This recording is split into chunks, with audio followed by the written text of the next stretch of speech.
What up, Homedawgs? My name is Gokey Gamer, coach of the Milwaukee Medichams, and welcome everybody to the draft breakdown for the PPL and the NBBL Pokemon Battle Revolution leagues. Really quickly before we jump into things, I know I said I was going to do Die in a Dungeon this week. However, I accidentally mixed up my dates, and I did not realize that the draft breakdown for the PPL was actually due this week if we did decide to upload it, and not the next week. Next week is actually going to be week 1, so that's why I'm recording this now and I'm uploading it now. Die in a Dungeon will be going up after week 1, so it should be going up July 12th. That's when that's going to go up. You're obviously seeing this right now today, July 29th, I believe, and then the actual Draft League battles will be uploaded on the 4th and the 5th of July. So yeah, with that out of the way, let's go ahead and start talking about Draft League. For those of you who already know what Draft League is, I'm uploading this to my main channel, so I'm going to go ahead and give a very brief description of it. Skip to this timestamp if you already know the gist of it and you just want to see the teams. For those who don't know, Pokemon Draft League is basically our Pokemon equivalent of sports. You have a set amount of coaches that each drafting a Pokemon in a snake order draft. So for example, the first coach drafts the first Pokemon,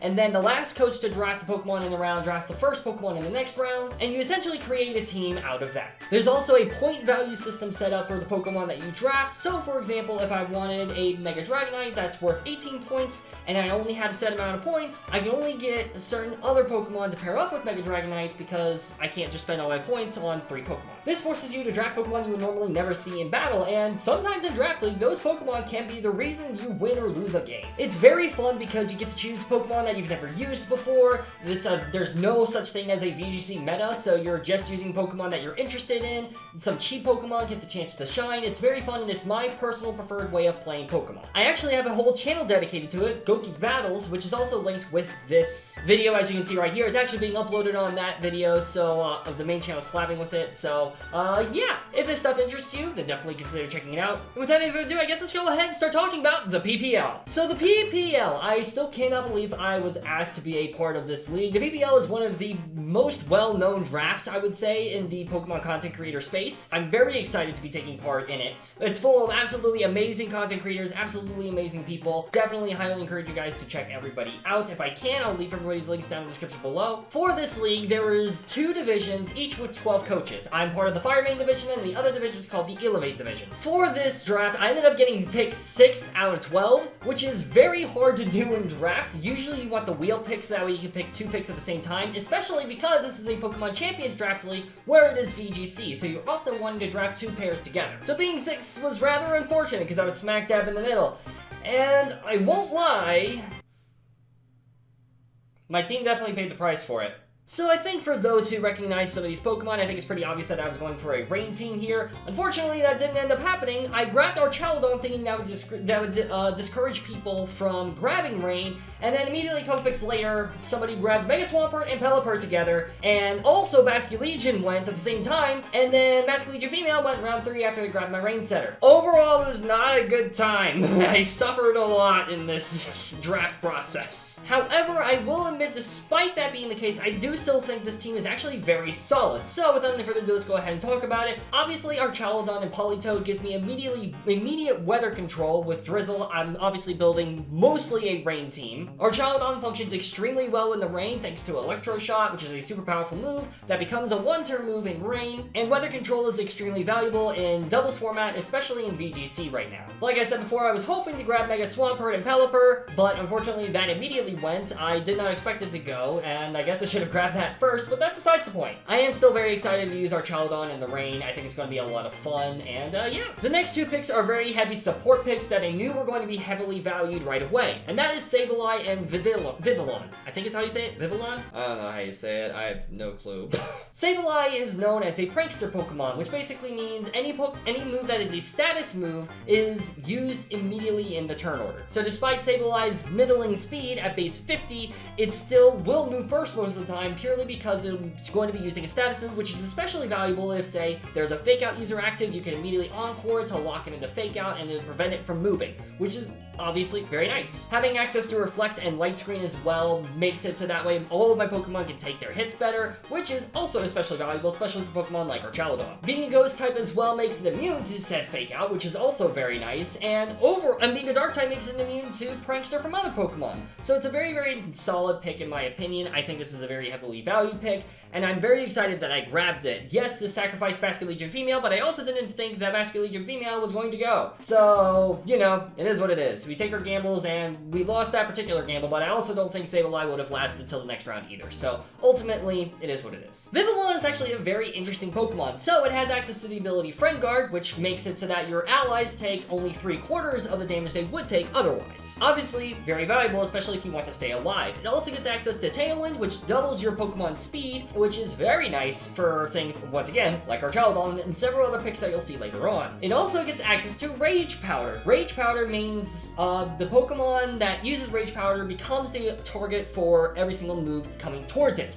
So, for example, if I have a very frail Pokemon or a Pokemon at red HP, I can use Rage Powder to force Vivillon to take the hit, so that way my other Pokemon can finish off the game. And finally, it has another ability called Compound Eyes, so if I want to run Compound Eyes, I can. Also, it has Shield Dust too. Shield Dust makes it so that way it prevents additional effects, like Fake Out glitches, which is very valuable. But let's talk about Compound Eyes. Compound Eyes severely boosts your accuracy, so for things like Hurricane and Sleep Powder in particular, that becomes a whopping 91% accurate. Very valuable compared to 70%. So yeah, overall, I think Vivillon is a very good pick, especially on a rain team. I think it's extremely valuable, so I'm very excited to be using it, and hopefully it puts in work. Next up, let's talk about the next two picks, Heliolisk and Dragonite. Heliolisk is mainly here as a normal type, and electric type is very good. Obviously, it gets a bunch of spread damage moves like Discharge and Hyper Voice. The main priority for it is that it is a Basque Legion Wall, thanks to its ability Dry Skin, making it immune to water type attacks, and healing it on top of that. I got sniped on the Basque Legion, and if I'm running Rain, I want to make sure I have counters for them. So Heliolisk is the perfect counter, extremely valuable. It also gets access to some very nice tech that I don't want to reveal yet, but you guys will be seeing that tech happen later on as the weeks go on. I'm very excited about that. Be sure to subscribe to the Gokey Battles channel. I think Heliolisk is going to do a lot more than be a Basque Legion Wall. I'm just going to say that right here, right now. Next up, Dragonite. So by this point, I'd actually planned out a lot of my drafts because I wanted to make sure that I was prioritizing picks that didn't have good backups. And Dragonite was, because I had so many points left over, I figured Dragonite would be a good pick here as an all-rounder. A lot of the more expensive Pokemon were already taken by this point. Dragonite was really the only one that wasn't a Mega, and I already had the idea of Mega that I wanted. So I figured, you know what, Dragonite, we're gonna go ahead and take Dragonite here. I think it's a very good Pokemon. Obviously, it can be another Tailwind setter, extremely bulky with multi-scale, also has Inner Focus so it doesn't get flinched, and it's also immune to Intimidate. There's a lot of things that Dragonite can do as a utility Pokemon and as a hyper-offensive Pokemon. So I'm very excited to be using it. I think it's going to do a lot of good. Also, I can run Hurricanes in the rain. That's pretty cool too. Next up, these are two very interesting picks. Let's talk about Salazzle and Steelix. So Salazzle is a very fast Pokemon. It gives me a Poison and Fire-type Pokemon. I do like having a Fire-type Pokemon in the rain that doesn't have to rely on its Fire typing to knock out Grass types. I think that is extremely valuable here. And Salazzle also does a lot more things that could be very valuable for this team, such as the fact that it's a fast Fake Out Mon. It also provides a lot of support. It provides Toxic for even poisoning Steel types and other poison types, which could be extremely valuable, especially if we go up against Toxapex. It also gets a fast Encore Disable, but it's not blocked by the Dark type Pranksters, so that also is really nice. And it still hits super hard too. There's a bunch of other things with utility that Salazzle can do, and it also hits like a truck. It hits a lot harder than Sableye does, which is very valuable. Yes, Sableye always has priority with its Prankster, and Salazzle doesn't, which does make it slightly worse, but only slightly worse in that regard. Salazzle is still an extremely fast Pokemon whose speed is very highly valued in this format, and once again, being able to cause utilities work in general and being much harder to stop is also very valuable. Next up is Steelix. So in my prep, I knew I wanted a Steel type, I knew I wanted a Ground type, and I knew I wanted a Pokemon with Wide Guard. Wide Guard, for those who don't know, is a move that prevents the spread moves from hitting Pokemon. So for example, Surf hits both of your Pokemon. If you use Wide Guard, it no longer becomes effective. This also works if you use Surf yourself and try to hit your partner can just use Wide Guard, and that's very valuable. Steelix gets all of those things and also provides a very huge physical wall for for this team. I think overall it's very valuable. It's definitely scary, don't get me wrong. It's definitely a bit scary on a rain team, but I think also having a resist to fairy, because my team did not have a resist to fairy besides Salazzle at this point, I very much valued that with Steelix, and I think it suits my team extremely well. Also gives me an anti-trick room mode with another Pokemon, which you'll see in a second. And now, let's go ahead and talk about Alcremie. I'm skipping over Passimian. I'm going to talk about Alcremie next. So the Alcremie is the one on the bottom here.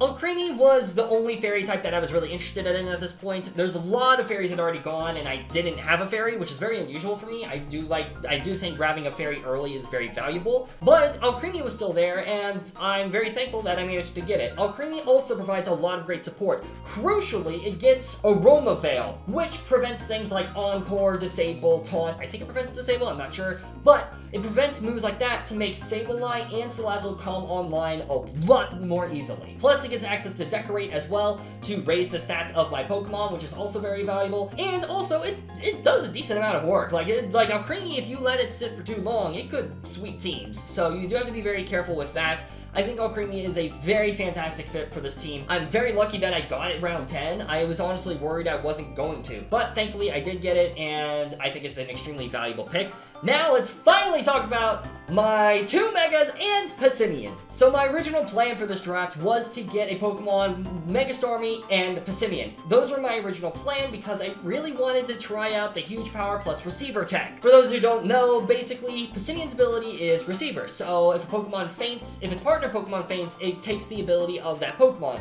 Starmie's ability is huge power, which doubles the attack of that Pokemon. Basically, all I need to do, Starmie, click Wave Crash, dies to its own recoil, and then as it dies, Passimian takes that ability, huge power, and all of a sudden Passimian is hitting a lot harder than you would expect it to. Starmie also gets Explosion, so if I wanted to explode, that would also be pretty fun, and you know, that's always nice. I think this duo is absolutely insane, and I really wanted to give it a shot, so that's why it's here. I'm very glad that at the very least I got this duo. Out of the two, I definitely prefer this duo, not by much. I would have loved to have Mega Swampert on the rain team, but I do still really like Passimian and Mega Starmie here. I think it's really, really nice. Also, Passimian doesn't just have to work with Mega Starmie, it can work with Sturdy on the Steelix, it can work with Multiscale on Dragonite, it can work with Stamina on the Archelodon, it can work with Friend Guard on the Vivillon, it can work with Dry Skin on the Heliolisk. There's a lot of things that it can do, and I'm very excited to be giving it a shot on this team. I would have also liked to really have a Swift Swimmer, which is why the Masculine Legion Snipe sucked, but it is what it is. And finally, let's talk about Mega Abomasnow, a very interesting pick. Originally, this is going to be Mega Malamar.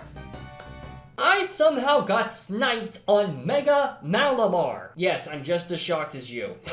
Originally, I wanted Mega Malamar for contrary strats, which also pairs up well with Passimian's Close Combat and Superpower. That would have been awesome! Unfortunately, that didn't happen. So, we ended up grabbing Mega Abomasnow next, and instead, because I very highly valued the Ice type and the Grass type that this gave me. Also, this Pokemon pairs up well with Trick Room mode in case I wanted to run Trick Room for whatever reason too. And honestly, I do still like Mega Abomasnow for this team. Hits like a truck on both ends of attack and special attack. I also won a league with regular Abomasnow, so there's that too. And it just hits like a truck. It gives me an Aurora Veil user, which is also very nice, which, paired up with Alcremie, is a very big issue. Aurora Veil is basically like Reflect and Light Screen, where it buffs your defenses, except it buffs both defense and special defense at the same time, but can only be used in snow. Mega Abomasnow also becomes a lot tougher to take out thanks to the defense boost it gets from being an Ice type in the snow that it sets up with Snow Warning, and also, I don't have to Mega every week. So, for example, I can bring Mega Starmie and Mega Abomasnow on the same team, in the same match, which is very valuable, and a regular Abomasnow gets the move Soundproof,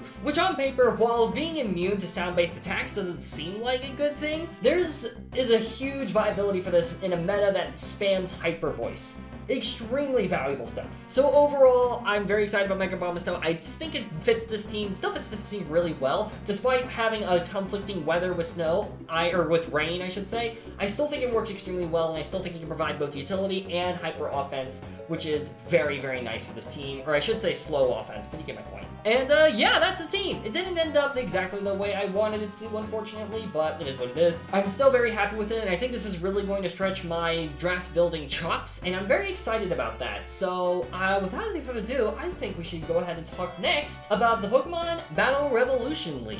Also, let me know what you think about the team down in the comment section below. I meant to say that. I'm still expecting to get below the power rankings, but hey, even if I get below power rankings, that doesn't mean I won't get #1 in the league. So, there you go. There's that. Anyways, PBR time. So Pokemon Battle Revolution is a game that released on the Wii way back during Generation 4. For context, we're in almost Generation 10 now, so this was a long time ago. I loved Pokemon Battle Revolution as a kid. I still do. I think it's really great. So when there was a league joining where we were definitely using the legal Nintendo consoles for it, I knew I had to join. I was very excited because Generation 4 is the generation where I started with Pokemon, and yeah, I just wanted to join it because I think it's a lot of fun. It's an extremely different format. It's singles as opposed to doubles like the previous league was, so that is something to keep in mind as well. So there's a single league going on and a doubles league going on, and a large chunk of the roster is going to be very different from the Champions League, so I think this is going to be really fun to do side to side, and I'm looking forward to it. So with all that being said, let's go ahead and talk about the team. Boosh! Here's the team, and I'm not gonna lie, I'm very excited about it. So obviously, Generation 4, this is Pokemon up to Generation 4 that we have access to. I actually ended up, as opposed to getting the middle of the wheel in the previous league, this one I got the very first pick. And obviously, I had to pick my favorite Pokemon. Not only is Infernape my favorite Pokemon, not only is it an extremely powerful Pokemon, in Generation 4, it is arguably one of the best Pokemon in this entire format. Extremely fast speed for the time, and just hits like a truck with both physical and special at 104. Extremely valuable. Also, resisting Pursuit is very valuable. Having Pivoting with U-Turn is very valuable. You can run defensive if you really wanted to. And you get access to Hidden Powers. Yes, by the way, Hidden Power and Pursuit are both allowed in this league. Oh boy. I am so stoked to use Infernape in his prime. I am extremely excited. I'm going to have so much fun with it. I think it's going to be absolutely amazing. And genuinely, I've not been more excited to use a Pokemon in a while. Next up is a very interesting pick. Let's talk about Claydol. So Claydol on paper, you're probably thinking, why the heck would you draft this Pokemon number 2? Well, for those who don't know, the item Heavy Duty Boots is not available in Generation 4. What the Heavy Duty Boots do is they prevent you from taking damage upon switch-in with hazards. Basically, there's hazard spikes, toxic spikes, and stealth rocks. If you switch in a Pokemon, it's going to take damage based off of those hazards, depending on what's set up. They're very annoying to deal with, especially in the generation before Default got rid of hazards. Also, I think that was Generation 6, not Generation 5 when that happened, so whoops, but you get my point. So therefore, that means the only move that gets rid of hazards in the entire game is Rapid Spin. And unfortunately, there's not that many Rapid Spin users, as many people found out later in this draft. Thankfully, we got arguably the best Rapid Spinner in Claydol. The reason Claydol is one of the best Rapid Spinners is because of the ability Levitate, making it immune to spikes, and also resisting Stealth Rock damage, because Stealth Rocks does rock type damage, and because Claydol is a ground type, it resists that damage. So it's taking nothing on switch-in, even if there is all 3 hazards set up on the field. This is extremely valuable. Also hits like a truck too. Earth Power and Ice Beam coverage is nuts. And also, again, Hidden Power. And also, it can be physical or special. And also, it is a tank. It is a super buff Pokemon that is basically almost the inverse of Infernape, which is really cool. That's another reason I decided to pick it up. I'm extremely excited about Claydol in this league. I think it's going to put in a lot of work. Yes, it doesn't do well against the ghost types, but ghost types I click Shadow Ball. You know, so there you go. Very exciting stuff. Now, because I was the first pick, that means I get 2 picks at one time, which is very valuable stuff. And Zachmander, a friend of mine, pointed out that Shaman was somehow still on the board. Don't know how, but it was. And I obviously had to grab it. Shaman is a base 100 stats across the board grass type that is extremely good. It has a phenomenal moveset even in this generation, which is something you don't see nearly as often as you do in the generation now. That makes a ton of sense. But it gets access to things like Air Slash, it gets Earth Power, it gets several like other moves, it gets Healing Wish, it gets Natural Cure, so you can run some pretty crazy stuff with Natural Cure as an ability. And overall, it just pairs extremely well with both Infernape and Claydol. I am so insanely stoked to be using Shaman in this league. I think it's going to do a lot of really good things. And I am so stoked about it. Next, let's talk about Empoleon. Unfortunately, I couldn't fit Torterra on this team because I already had Claydol and Shaman, but at the very least, I get 2 out of 3 of the Sinnoh starters. Empoleon is a very fun Pokemon. Water Steel typing is absolutely amazing. I knew I needed a Dragon Resist on this team, especially in a league where Fairy types don't exist. Generation 4 Fairy types did not exist. That was not a thing until Generation 6. So having a Steel type is extremely valuable to resist the Dragon type attacks that are most certainly going to be heading your way. So while Empoleon doesn't have access to Flip Turn or Roost, unfortunately, Empoleon is still a very tough Pokemon to take out, and I'm very excited about it. It hits like a truck too. It hits harder than Infernape on the special side, and it just does insane work for this team, I think. It completes my Fire, Water, Grass core, which is extremely valuable in my opinion, and I'm just very very excited about it because I think it's going to do a lot of good things for this team. Next, let's talk about Pokemon I'm extremely excited to talk about, and that is my boy Skuntank. So I've used Skuntank before in a few other leagues, and every single time it's always put in a surprising amount of work, and in a generation where it gets Sucker Punch and Pursuit, and can't get poisoned, by the way, I think this Pokemon is going to go nuts. I initially wanted this to be Drapion, but unfortunately Drapion got taken right before this pick, so unfortunately I wasn't able to grab it. Sucks, but it is what it is. I still think Skuntank is an absolutely phenomenal Pokemon here. I'm very excited about it. I think it does a lot of really good things for this team. I'm just so insanely excited about it. Like, I genuinely, there's not much more I need to say. I think it just does a lot of great things. It's extremely tanky,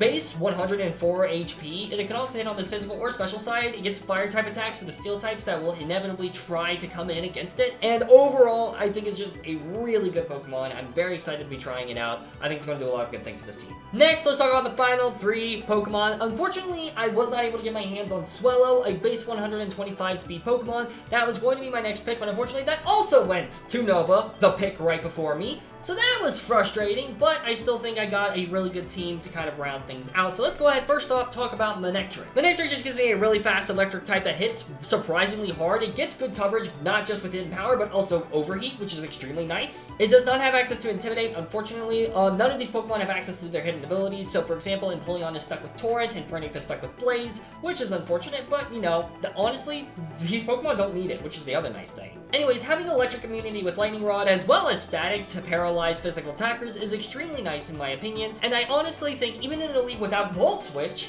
I still think that Manectric is going to do a lot really good, a very valuable budget pick for me, and I'm very excited that I got my hands on it. Next up is another Pokemon that I have used before in Altaria. Altaria is the cheapest dragon type in the entire format. It's a dragon flying type, so it is quad weak to hidden power ice, which as many people know is arguably the best hidden power type, but I still think it does a lot of great things for this team. It also has access to Natural Cure. You have access to the Yachi Berry, which has the damage of ice type attack, so you can always run that, which is probably what you're going to be running most of the time, but if you don't want to, you can do some other fun things with it too. I still think Altaria is going to be a very valuable pick. It's very bulky as well, so aside from ice type damage, it's still going to be taking damage really well, and it's also going to be dealing damage quite very well as well.